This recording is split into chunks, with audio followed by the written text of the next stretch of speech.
to you by Blurredography.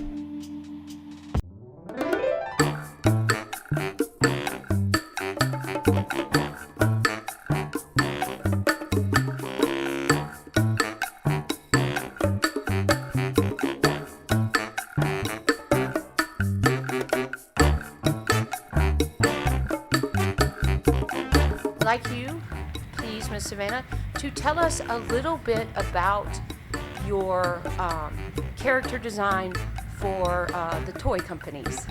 Oh, okay. So I've done a variety of character designs for TV shows and toys. Right now I'm mostly doing freelancing for toy companies. I did character designs for Mattel. I worked on their toy line called Cloudies. They are like little animals with like fluffy tails, so I did all of the concept art for that and kind of fleshing out the designs. And so there are actually the toys that are made, there are some toys out there that I'm like, oh, those are actually very, very close to my original concepts, which is really cool to see.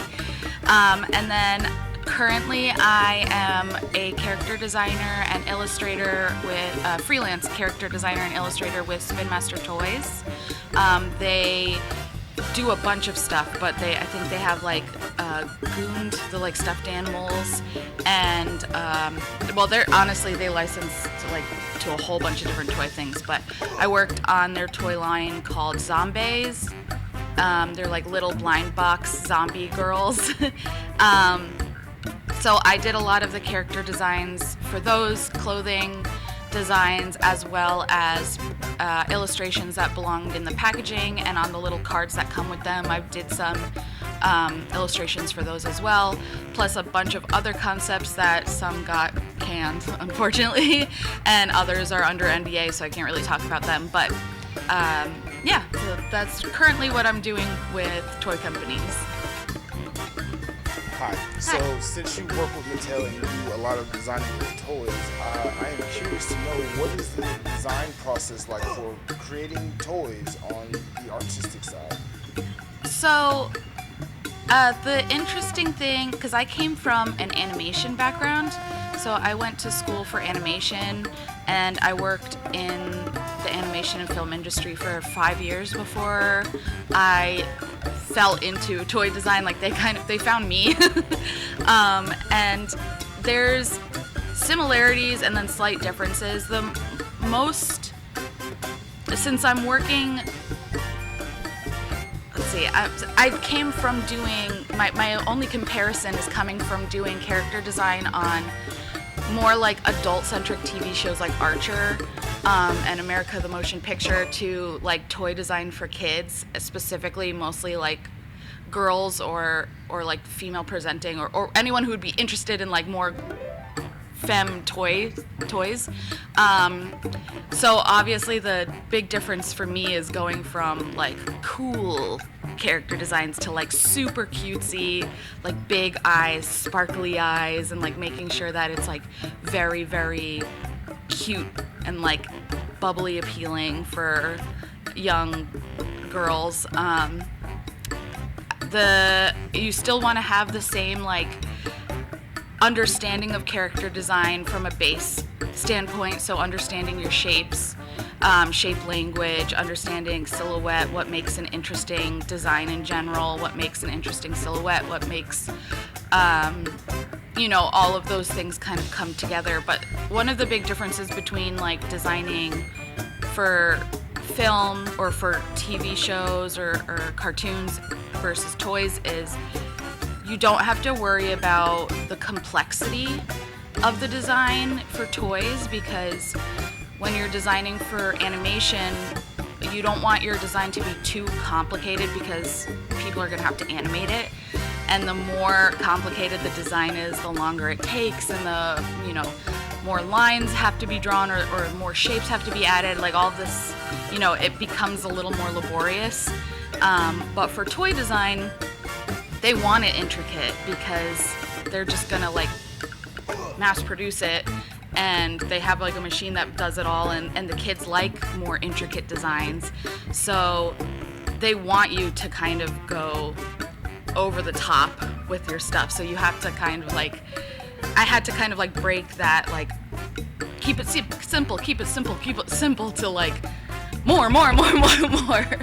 And then also I don't have to worry like too much on the silhouette in general from film to toys, because it's not as important. I don't want to say it's not as important, but it's just different, right? Like you're looking at something moving across the screen versus holding it 3D in your hands. So the silhouette kind of is less important, I guess. And it's more about like the details and the colors and the shapes of like what the kids can play with and how tactile it is.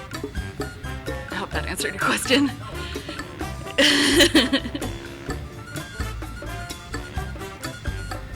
Hi. Can you talk about your reaction when you do go to these cons in the Southeast and you see your pinup creations or your other designs show up in cosplay? What is your reaction like when you see people showing up because of what you do?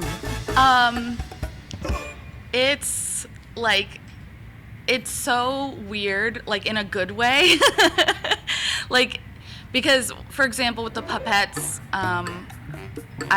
for people who don't know, because I think this is going out places, right? So like for people who don't know, the puppets are a line of characters I created. They're my own characters that are a mid-century showgirl team that are based off of dog breeds.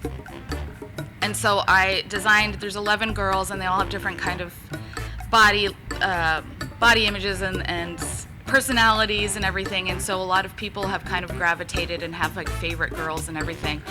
And this concept I created, it didn't start as something that I was expecting anything would come of it. I just kind of like was like, I want to draw some dog girls, and then I did. And it kind of like ballooned into this whole bigger project, which is really awesome. So seeing people cosplay my own characters is like, first of all, it's like a character designer's dream.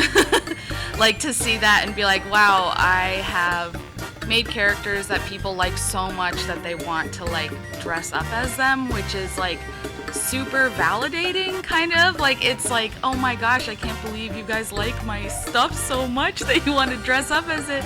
And I'm not gonna lie, like the first Puppets cosplay that I ever saw was at MomoCon 2018, and it was a group of girls. It was a whole set, and like I very vividly remember going down the escalator and seeing them all and being like, Savannah, and it was just all my characters, and I was like tearing up because I was like, this is like the sweetest, like most crazy, amazing thing ever. So now that it's like a bunch of people have done it, it's still really, really awesome. It almost feels surreal. Like I see it and I'm like, oh, what a cool character. And then I'm like, that one's mine. Oh, right, I made that. Oh, wow, people are like it. Oh, wow. And then if I think too much about it, I start getting emotional again. So it's like, it makes my heart really, really happy and really warm. And I'm so appreciative that people like it. And I think the one thing, especially with the puppets, because I've had people cosplay other designs I've done in the past, which is really fun.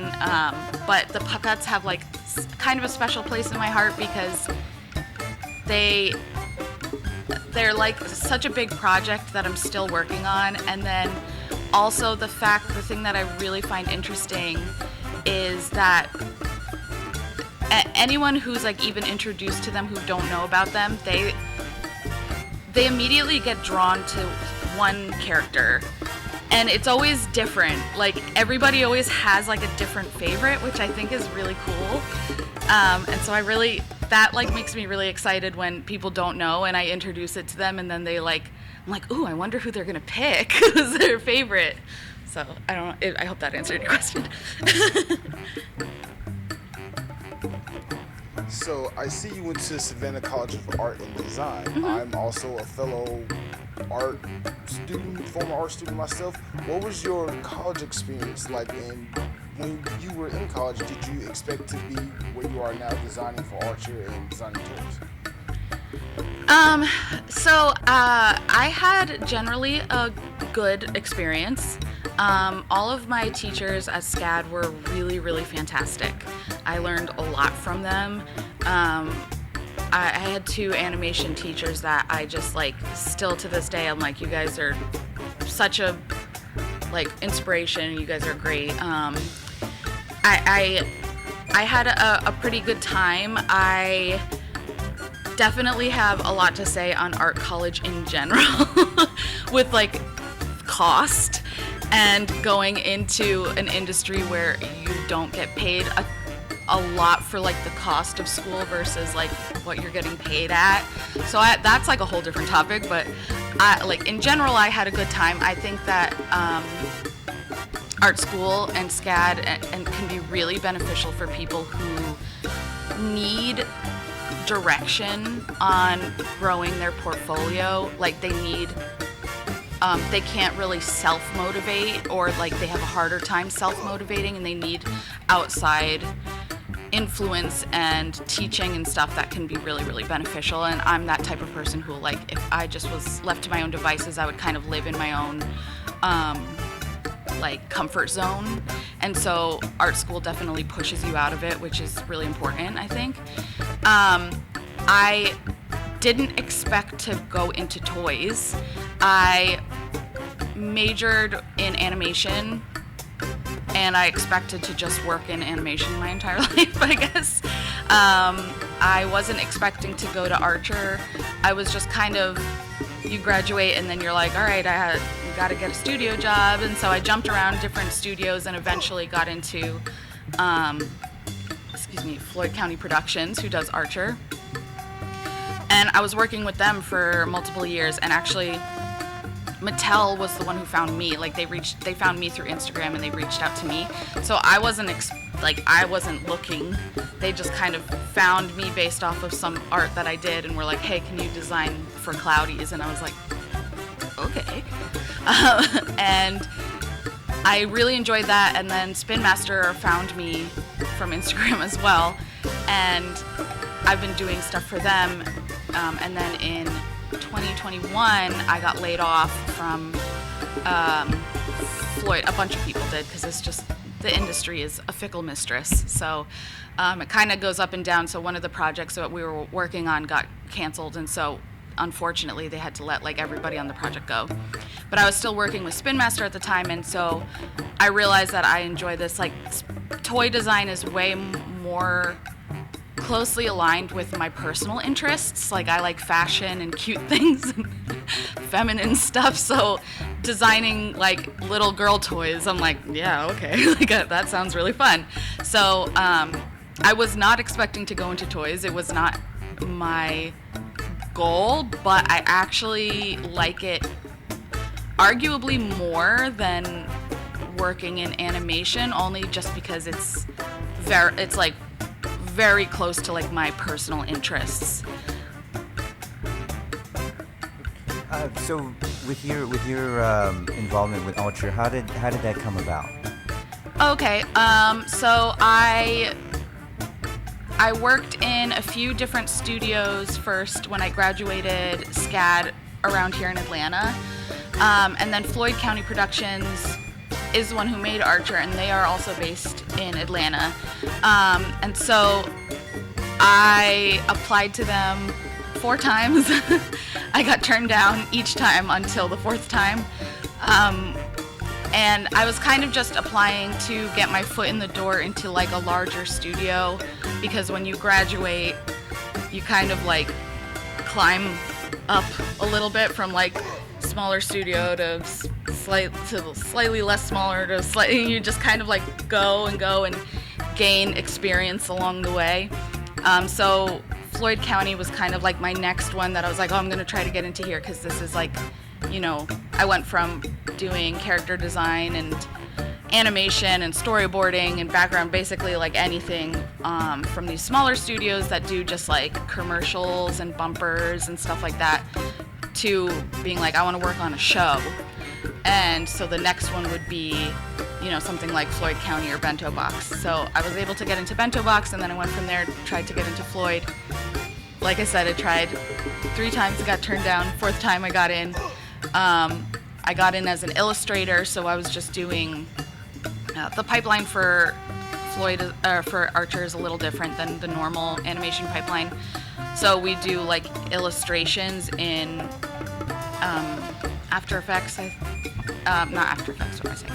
Illustrations in Illustrator, and then they animate it. So I was doing illustration work for them, and then after doing illustration work for them for a few years, they had like character design jobs open up like internally. So I applied to those, and then I got into doing character design on Archer for season 10. I think it kind of blurs together. 10 or, yeah, I think it was 10. I think I did character design on, like actual character design on. And then I was working on another project, which is the one that ended up getting canceled. But, yeah, so it was kind of like a weird, like, pathway, but you kind of eventually, it's one of those things that character design specifically is such a niche, small job, and usually even at big studios, like you only have a handful of people who do it, and people who are doing it usually will stick and continue doing it at the studio for a while. So it's kind of harder to get into. So it's one of those things where you just have to try and try and try and try and try. And if you don't get in the first time, you can try again, and not to get discouraged after like the first time or the second time or the third time, because a lot of the times after working in animation industries for a while, a lot of it is timing. It's just like who's there at the time, who's leaving, who's, you know. So there's no like direct path where I was like, oh, you have to do this to get here. It just is one of those things that kind of slowly you work your way in. And I don't know if that answered your question.